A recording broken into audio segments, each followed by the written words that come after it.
Welcome to another episode of That Anita Live. I'm Anita, your host, and I bring you emotional healing to help you create a happier life.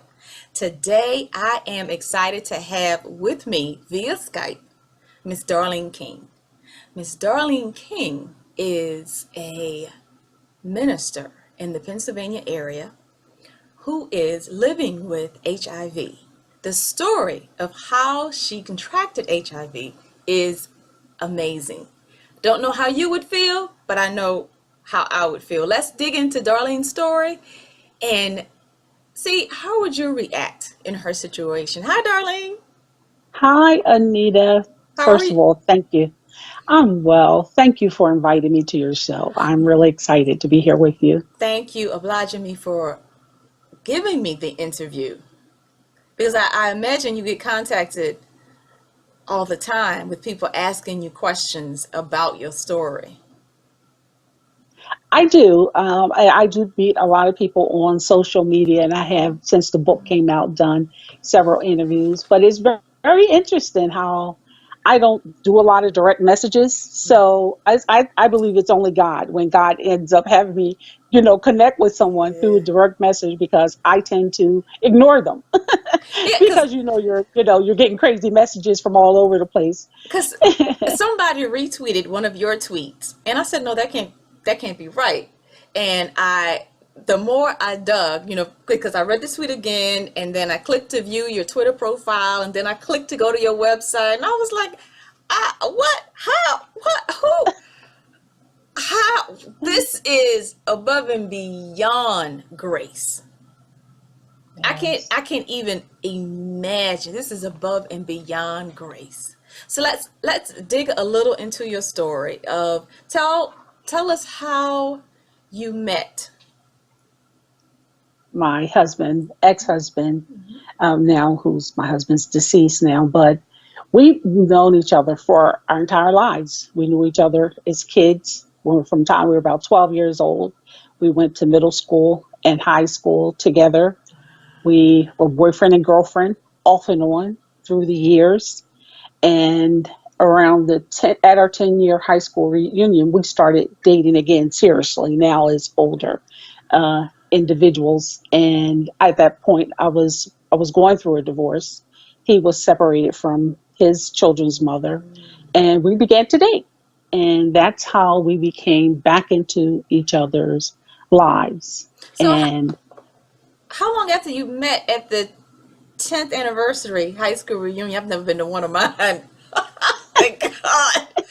How long after you met at the 10th anniversary high school reunion did you two marry? oh my, how long was it before we married? Because we got married in 92. We got married in 92. The reunion was in 87. So Oh. I never counted the years. What's that, about 5 years after? Yeah, we got back together. But the thing is, when we got back together at the reunion, it wasn't like a continuously, we were together. We got back together at the reunion. Unfortunately, that's when, he's cheating. I didn't know till later in life, actually, after we were married, the extent of his habitual cheating, but he was caught several times cheating, and we broke up. I said, I'm sorry. I said, I can't be with, I actually said to him, I can't be with you. You're cheating with all these people. I said, you're going to contract HIV. I told him that years ago. Whoa. And we believe that that is the period in which we did contract HIV. We just didn't know it at that time. And so when we So found out, how did you catch him or find out that he was cheating? one time his sister actually told me about someone he brought to her house. So Go she's ahead, just a woman of sis. faith, and she's Yeah. a woman of faith, and she felt like it was wrong, and she called them out on it. And so that was like that was one of the first times And what that what was his response? His response every time is one of, it's never going to happen again. I don't know what I was thinking. I don't care anything about them.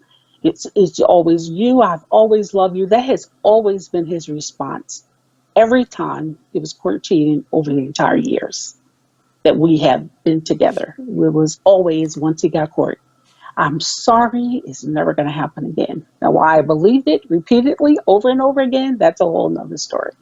But it's just, you have to realize that my life has had to be evaluated in hindsight. When I think about all the things that occurred with us from the beginning, from the time we, first got back together seriously, which was, high school. When you're kids, your boyfriend and girlfriend, it wasn't anything serious. But once we started dating and at the reunion, then it was serious. And I've had to just look at it in hindsight. And he was very good at convincing me that I was number one, that all those other women did not matter. It's only you. And I bore it. I bore it for years until, and it's after that I had to really look at, you have to evaluate it and look at how you feel about an individual. You think that individual feels the same way about you, like that same love and concern and compassion that I had. I believe that I had a husband who felt the exact same way. And I believed it for years. And I always attributed the cheating to the enemy is trying to destroy us as a couple. I've always looked at it as the enemy is trying to destroy us as a couple. And I said, he's going to see. He's going to wake up and he's going to see. He's going to see the power and also really not power, I would say more of a responsibility of how God can take this situation and use two ministers in the gospel to help others, couples and others living with HIV. I always saw that. I always saw that me and him working together would be able to impact a lot of couples that are struggling and a lot of individuals that are struggling. And I think if So he had, when you met at the reunion, you both were already in ministry? no, Okay. we weren't in ministry when we started dating at the high school reunion. This is over time. So let's back up a little bit. I found out that I was HIV positive by giving blood. Where I worked for years in benefits administration, and we always had Red Cross come to our job for blood drives. They came pretty much every quarter. And every quarter I gave, my blood type is O negative. So, that's a universal blood type. So whenever I would come to the blood drives, they would always say, you make sure you come when we come back. We always need O negative. You come. So for years, I has felt so special going to these blood drives and making my contribution to the blood drive. And in January of 90, I gave the blood in December. In December of 90 is when I gave the blood. And in January of 91, I got a letter from the Red Cross, the most impersonal letter that you're ever going to receive. And the letter basically said, your blood has tested positive for HIV. Your name has been added to a list. Don't ever come to the blood drive again. If you do, this and this and this is going to happen to you. And it was just all these don'ts. So whereas I'm special and my blood is special for all these years, you are no longer special and neither is your blood. And don't come here again. It's basically what they were saying. Now I smile and I laugh now. And I've heard from others over the years that they have changed their methods, that it is not just you getting a letter in the mail with no phone calls, no references of where to go and what to do. I've heard that it has changed, but that's how we found out. So one of the things I said in the letter is you have to contact everyone that you have had sex with in the past 10 years. Okay, so And in hold my on, case, hold on. Because when you open the letter, you get home from work, you're rushing mhm. through the day, you open the mail just to stay current of what's going on, and you open this letter from the Red Cross, and then emotionally, what hits you? You are in such a shock that it is unreal. It was like, I think I freaked out inside, internally. It's like you're freaking out, but you don't have anybody to freak out with because you're scared. So it's not like, you know, how some letters you get, you might run, tell your mom, your dad, your sisters, and everyone, "Oh, you're not going to believe I got this letter notifying me." But for me, it was such a shock, but it was also something I felt like I can't tell anybody. So I had no support anywhere, because it was like you're internally completely freaking out. But you have to hold the fact, at least you don't have to, but I'm telling you how I Right, felt then, right, that right. I got to hold the fact that this is happening. I was in denial. I was like, this is wrong. They mixed it up. I was just in such denial, and I was just in such panic mode that it was unbelievable. So And you have did you put it down and leave it to the side for a while, I or ripped it up, which is one thing that I'm sorry that I did, because I would have loved to have had it to show people what not to do. This is I would like to be able to have it and scan it and say, this is what you do not do when you notify someone. But I ripped it up. It was like, this piece of paper is the only thing that I have that I can attack. So I just ripped it. I shredded it. I just ripped it up. This is all my anger was directed at this one little piece of paper. There's nothing else, and that I have. And I just ripped it. I just ripped it, and internally I'm crying. Internally, I'm lost. Internally, so I'm then just floored. did you just go on with your day or with your life like nothing ever happened, or That day, I think I might probably went to bed and just didn't talk and didn't say anything. That day, I was just a mess. But one of the things, as the list of things that it told me to do, was contact everyone that you've had sex with in the past 10 years. So at that point, it was my children's father and him. We don't have any children together. So, and we weren't even dating. We had broke up. We broke up because he was cheating, towards cheating again. So we broke up at that point. ah, So we weren't even together at this point. But of course, I have to call them. So I called the children's father, and everybody got tested. So the kid's father, they got tested, and he got tested. But this is where the whole deception and lie begins. The moment that I called him and told him about the letter from the Red Cross, he already knew he was HIV positive. He already knew of other women who he had infected with HIV. He chose at that moment to completely lie. So our entire marriage relationship was based on what happened at that moment. He said, I don't care. I love you. I've always loved you. Now, this is someone that I love. I love, but my thing was, I can't get past the cheating. But in my heart, I felt like when he said he loved me, that he really loved me. And I so had made up my mind and said at that moment, he's never going to cheat again. We now have HIV. So the cheating is going to end. He's never going to cheat. so did he admit to you in that conversation that he also had it, or did he Nope, did say not. he did He not did have it not. but he would love you anyway? He didn't. What he said was, I'll go and I'll get tested, but it doesn't matter. But the thing is, he did know. He had already been tested. He had already knew. He had knew those other individuals was infected. He knew and they knew.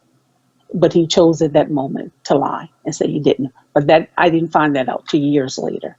Years later is when I found out that the moment that I told him, he already knew. He knew he had infected me, and he knew he had infected all these other individuals. And he finally admitted it Well, years later, after marriage. wait a minute, because let's kind of unfold it and walk through your story step by step. Okay. So you've met him at the reunion. You guys have dated off and on over a 5 year period. You decide to get married. You break up because you caught him cheating. Actually, his sister ratted him out. You know, thank big ups to sis for being a Yes. woman of faith. Um, and then donating blood at your job. Mhm. So in learning from the Red Cross with the letter, did your job also find out? No, because this information was all of the information that you do with the Red Cross is supposed to be private. So they've Okay. always said anytime you give blood, this is basic, you're in the Red Cross's database. It doesn't have anything to do with your job's information. Your job is just the location that they're having the blood drives. Okay, so But when then you fill out that paperwork, it's going directly to the Red Cross. so then how do you two begin to speak again? Do you start to date again? Does he begin to console you because he's giving you the impression that you are HIV positive and he is not? We began to date again. He begins to console me. He begins to, I love you. I want to marry you. And initially my response was no. I said, no, I don't want to get married. But over time, he just wore me down of all this love and infatuation, in which I believed. But Wait a minute. What made you when once he wore you down and you said I do? Okay, you two got got married. married at the Mhm. Justice of the Peace, at the church, No, at we got married at church. We had a wedding. It wasn't a huge wedding, but it was a substantial wedding. Our family and friends were family, present. friends, and people from church. Yes, so it Okay, was a so big. was there anybody in your friendship or in your family, was there anybody on your camp that said, Darlene, I don't know about this one. I don't know about this one. My Was mother. My really good mother old mom. didn't agree at all with me marrying him. And when things completely ended and fell apart, now it's 2003, my mother said to me, he turned out to be worse than I even thought he was. And that sticks with me till today. When mom That was giving you, even if she didn't say it, she had moms have that she inner. said it. Wow. Yes, Okay, she so said it. My mother when told me don't marry him. Yes, she did. what did you say? I said, Mom, I know the things that he's done in the past. He has changed and we are in love. My feeling was he's never going to cheat. He's never going to cheat again. This is a whole different circumstance. This is a whole different situation that we're in. And we are going to not only be together, but we are going to help other people living with this disease. That was my thought, and that was my thought from the beginning.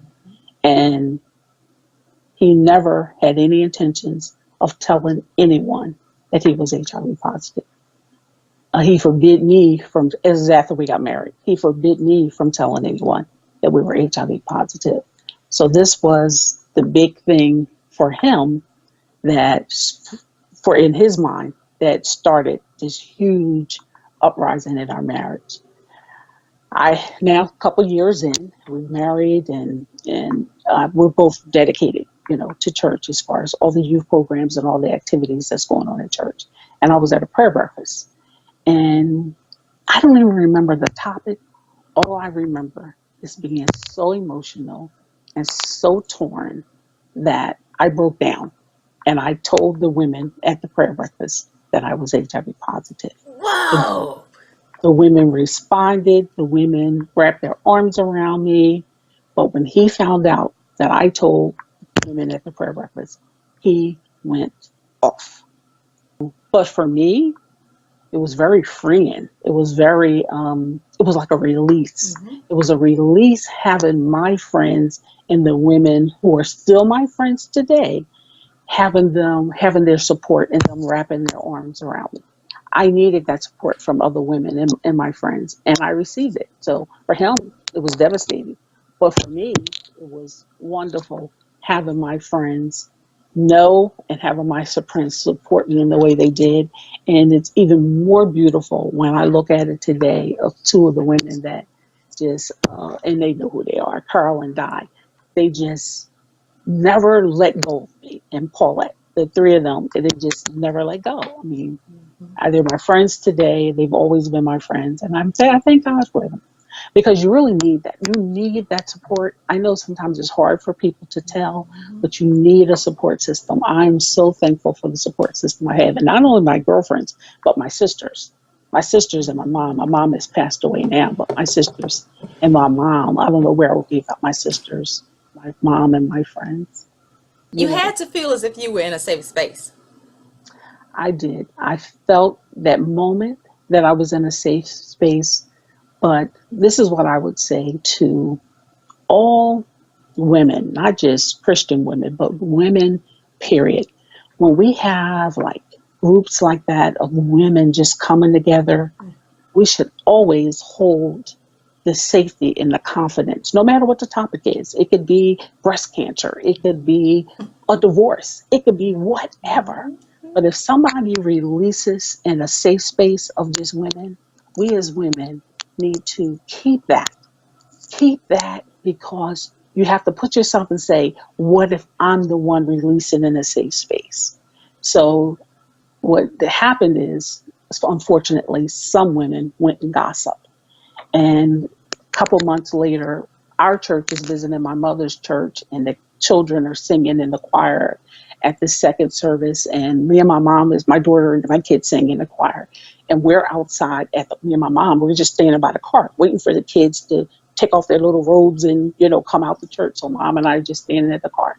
And my daughter comes, and at this point, she's maybe 11, 12. She's young.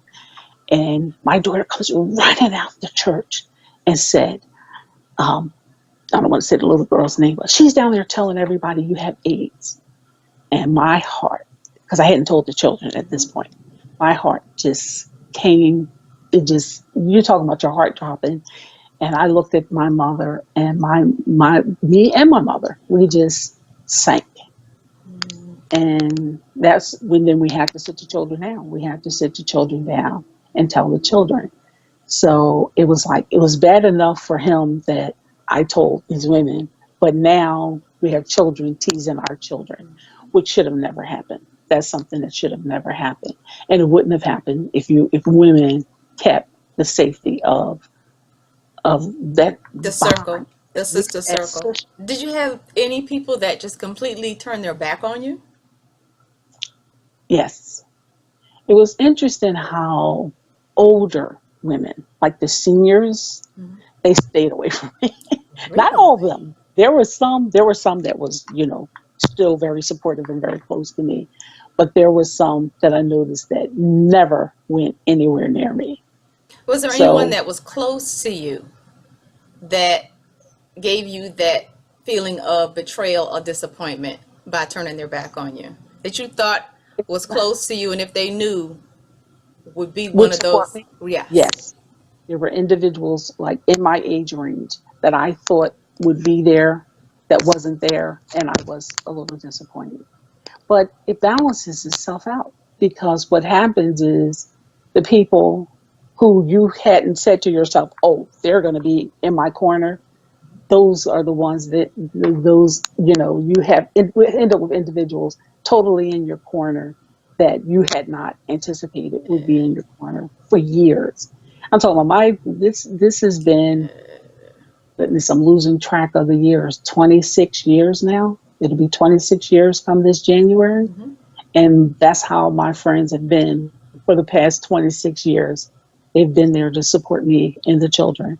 Unbelievable. Is there anyone that is shocked that you're still here? That is shocked that I'm still alive. Me. I don't think there's anybody more shocked than me. I was convinced in 91, you could not have told me that I was going to die in the next couple of years. I was convinced that I was going to die, which is why now today I have to speak out. So once we got married, my husband then had another baby by his children's mother. The baby, we got married on Valentine's Day. Me being the hopeless romantic, of course, I picked Valentine's Day as our wedding day. So we got married on Valentine's Day. And 1 year later, exactly on Valentine's Day, his children's mother had another baby by him that was born on my first wedding anniversary. So we went through that period of complete shock of having, now I have another baby by Okay. somebody else on my anniversary. How did you find out? Oh, Because she called me and told me. because She called me all the time.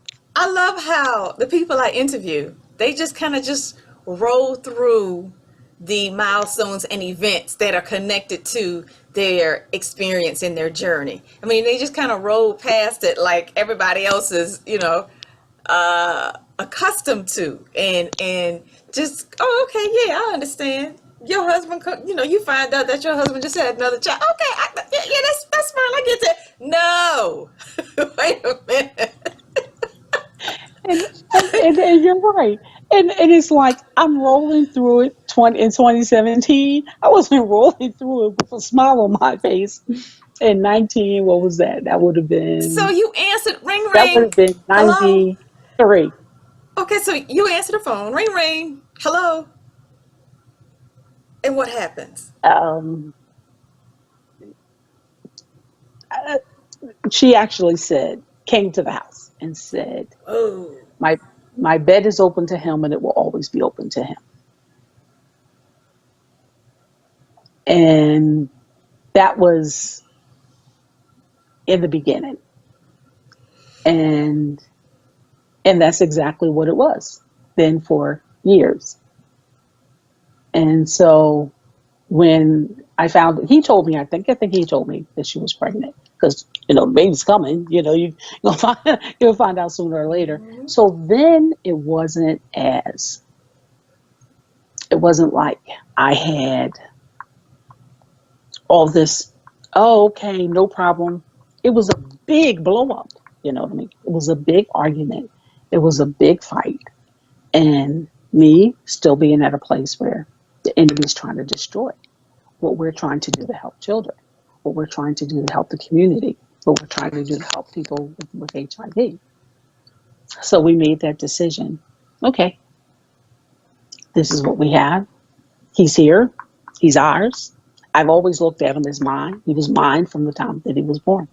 I never treated him any different than other, you know, what children made we you have. Because I stay? had two What children. He made you had two. stay after that? What made you stay? So when I look at why did I stay, I sometimes have to say to myself, why did I stay? Why was that acceptable to me? Why was me being treated in such a manner acceptable? And the only answer I have to give myself, because I'm looking at it in hindsight, is I had to get to a place where the behavior and the treatment towards me was unacceptable. Because I really want to kind of like pound on and hone that point home because there are so many women that are in this That's that are in this situation and where they feel as if each time is the last time. Or absolutely, that is exactly right. Hmm. and I really want them to get the point that your man is not the first man to say that. Your man's not going to be the last man to say that. But you have to make a conscious choice for yourself.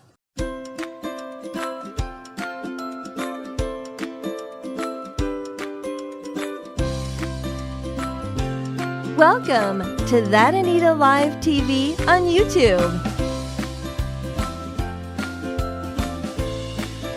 Here at That Anita Live, I share episodes about emotional healing to help you create a happier life. How do I do that?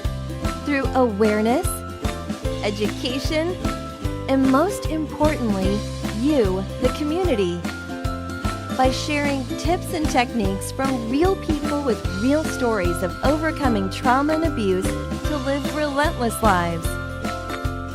Hanging out with me, you'll laugh, you'll learn, but most importantly, you'll heal. Never miss a moment. Subscribe to That Anita Live's YouTube channel today. Subscribe via thatanitalive.com/YouTube. So I'm gonna move up now to, I think that our youngest son that was born, the anniversary. He's now, I'm gonna take a guess. I say 5 or 6. I really can't remember the age, but very young. He's on the Pee Wee basketball team that he runs, this basketball league. So he's now like in the Pee Wee league of the basketball. So he had this little friend who played basketball with him.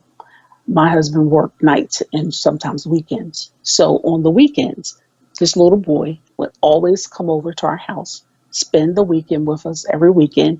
go on Saturday to these Pee Wee basketball games that they have to go to. Either my husband's driving around or I'm driving the kids around and I'm taking them to all the activities they got to do all weekend. We all get up, go to church on Sunday morning, and we drop them off at his house on Sunday after church. We did this for weeks. I don't even remember how many weeks. This particular Sunday, we go, same weekend, we have them and they play. We get to his house Sunday, we drop him off. He pulls up in the car, and his mother comes to the car, just like she always does. And I knew.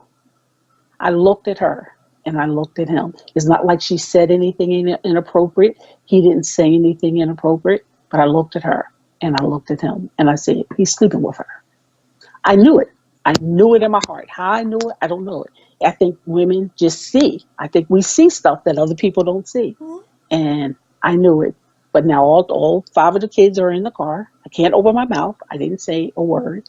I waited till we got to the house and in our room by ourselves. And I said, you were sleeping with that baby's mother. Oh, you are always accusing me of something? No, I'm not. I didn't. You went on and on. I said, you're sleeping with her. I said, and I know it. And he denied it, denied it up and down. Next day, she's on my phone. Well, I'm sorry you had to find out the way you did, but him and I are going to be together. He is leaving you for me. And she just went on to her kind, sweet voice. And I'm just listening. And then finally, after she finished her declaration of love and them being together, I told her that she could have him. And I said, did he tell you that he had HIV? And then her voice went silent on the phone. Boom! And then I said, I said to her, I'm going to presume from your silence that he did not. And I said, basically, we ended the conversation with, he's yours. Mm-hmm. So let's move forward. We get to 2003. And at this point, the cheating is just off the chain. He doesn't come home. I don't see him. He don't call. He don't answer his cell phone. He's just out there. I find out he's back on drugs. He's, back on crack, marijuana, drinking, just out living the whole different nightlife in Center City. In September of 2003.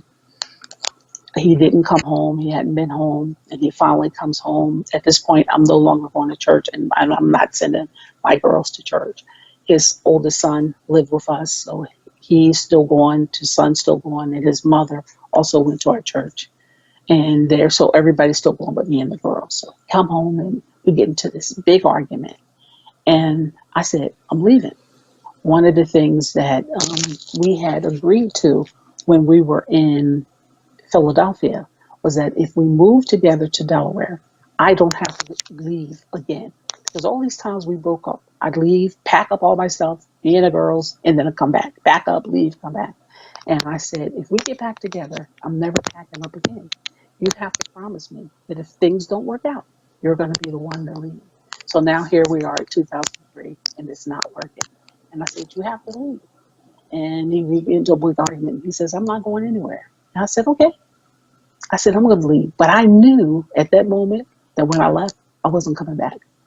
So it's for the women out there now that are dating, 20s, 30s, even 50s and 60s. Yes. What would you say to them in evaluating someone as a possible candidate? I would say several things. One, I would say you deserve the best. You deserve to be treated with the same treatment of how you're willing to treat your mate. If you're willing to give of yourself, you're willing to give of your heart, you're willing to give of yourself and pour yourself into a relationship, don't you deserve someone that's willing to give of themselves and pour into you in a relationship? Two people entwined together, coming together as one with the same mind, same heart. We don't value ourselves enough. That's when I say this to seniors. HIV is not something that's just affecting young people. This virus is moving through communities at the rate just as fast as it was moving years ago. People think that HIV is gone because you don't hear it, you don't talk about it on the news. Yes, there's wonderful medication out there to take. But one of the sad things that happened in a lot of communities is Viagra hit the scene. When Viagra hit the scene, older men, now I have the libido, I have the strength, I'm Superman again, and they took their superpowers to the street. And as they took their superpowers to the street, they went all over the place. And as they went all over the place, they contracted this virus and they never knew. Seniors and people older, they can't get pregnant. So you feel like I don't have to use a condom because I can't get pregnant. What I need a condom for? I can't have a baby. So they could begin to have sex. But what happened is a lot of the men had already been out in the streets with other people and younger people and people that have viruses, and then they bring them back. So we're finding an increase in senior citizens because seniors are having sex, but they're also having sex with people outside of the senior center and bringing this virus back into the senior center. Then they're having multiple partners in the senior center, and unfortunately, it's spreading among our seniors. So, were there any tips or were there any specific techniques that you used when you did recognize all of the abuse and make the move to begin to heal yourself and normalize your own life? It took me going through psychological therapy. I had to see, I was depressed. I was in depression. I was stuck for a long time. I had to see a psychiatrist. I had to see a therapist. I had to get on medication. So I had what made you, what was the trigger? What was that flip of the switch that made you make the decision to say, okay, yes, I'm going to see somebody?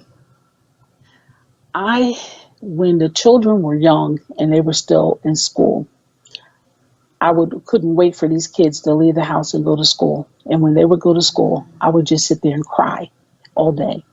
And I cried so much, sometimes my pillows would be so wet that you would think somebody came and poured a cup of water on me. That's how wet my pillows were. And I just got to a place where it was really, really dark and really, really bad.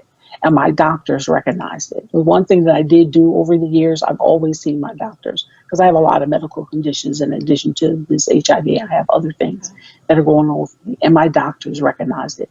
And so, several of my doctors, several times, recommended that I go talk to someone. And I'm so glad that they did. So they saw that. They could see where I was. And once when it kept happening, when every time I go to an appointment, different doctors were saying, you need to see somebody. Then I said, you know what? I do need to see somebody. Maybe if I talk. And then once I started seeing her, I saw it helped me to pull through. So some people, and this is another thing. How long did it take you to trust her once you began going to the appointments? Months. Wow. It wasn't initially. When I first started going, I didn't open up. But the young lady that I had, the therapist that I had, this young lady initially was like, oh, she's young, she's a kid. She's not going to understand what I'm going through. But as I finally began to open up and I began to talk to her, I did see that I was being freed by talking to her. I was being freed once I started taking the medication, I could see the difference. I could see it helping. And as I began to see that, I began to open up. And when I really truly opened up and just like flat out went to cry, I done cried all over the place. I done cried over a whole bunch of people through the years. But when I finally just opened up, it really, really helped. And I want to say this to people, especially people of faith. At the time that I was seeing the psychiatrist, at this point now, I'm an evangelist. So at this point, I went to school and I had got my license to preach, and I'm an evangelist now at this point, but I'm still depressed. And I then was locked into a whole nother type of fear that I'm an evangelist. I should have faith. How can a person who has faith be sitting in a psychiatrist's office? So then I got to this place where I'm embarrassed about sitting in a psychiatrist's office and sitting in a therapist's office because, like, I'm an evangelist. I'm supposed to have faith. Why are you sitting in a psychiatrist's office? So I want to say to every person of faith, God gave me the wisdom to see a heart doctor because my heart is messed up. and I'm having problems. God gave you the wisdom to see the kidney doctor. You have a problem with your kidneys. In my case, my kidneys were only functioning at 50%.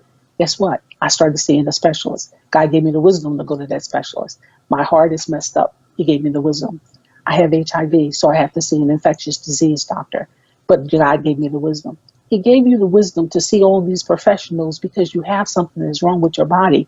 You have no problem getting up and going and seeing your heart doctor, your kidney doctor, your lung doctor, your HIV doctor.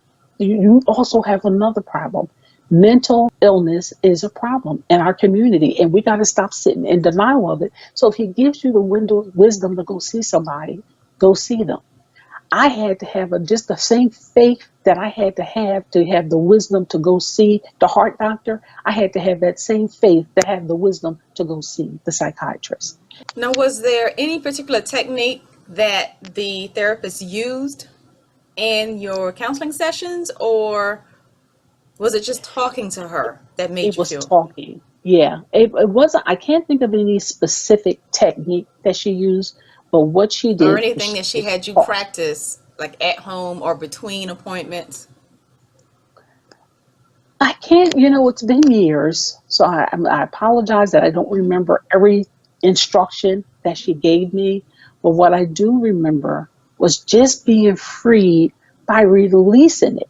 That for me is what I remember as the biggest thing that happened in seeing the therapist is releasing all this stuff that I felt like I couldn't tell anybody. I couldn't talk about. Like a lot of the stuff that happened to me and a lot of stuff that happened in our relationship, Mhm. my family didn't know about. My family didn't know until I wrote the book. And what seeing her allowed me to release to the point where now I was able to talk to my children about some of the stuff that was happening. I was able to talk to my sisters. I was able to talk to my girlfriends. So was So that that's what I would was that a say. key? Was that a key that led to you writing the book? Oh yeah, that's actually the exact thing that led to me writing the book. So that's one of the things the therapist actually told me to do. She told me to write down. She said, Darlene, I want you to start writing down your thoughts. I want you to write down what is happening to you. I want you to write down what you're feeling. And I started writing. So when you read my book, you'll see it kind of reads like a journal because it actually is a journal. It's me journaling what was happening and what I was going through that day and what I was feeling that day. So that was one of that I would say is a technique. So to Yes. actually open it up, the book is HIV Infected by Her Cheating Pastor Husband, a Yes. wife's courageous true story of betrayal, survival, and forgiveness. If someone wanted to get in contact with you, what's the It, best the, way to contact you? the best way to contact me is probably email, I would say. Email or Facebook. So if you email me is Darlene, DarleneKing13 at hotmail.com. Darlene King 13 at hotmail.com. I'm on Twitter. You can find me on Twitter at Darlene King 13, and on Facebook, same thing. If you type in at Darlene King 13, I'll pop right up.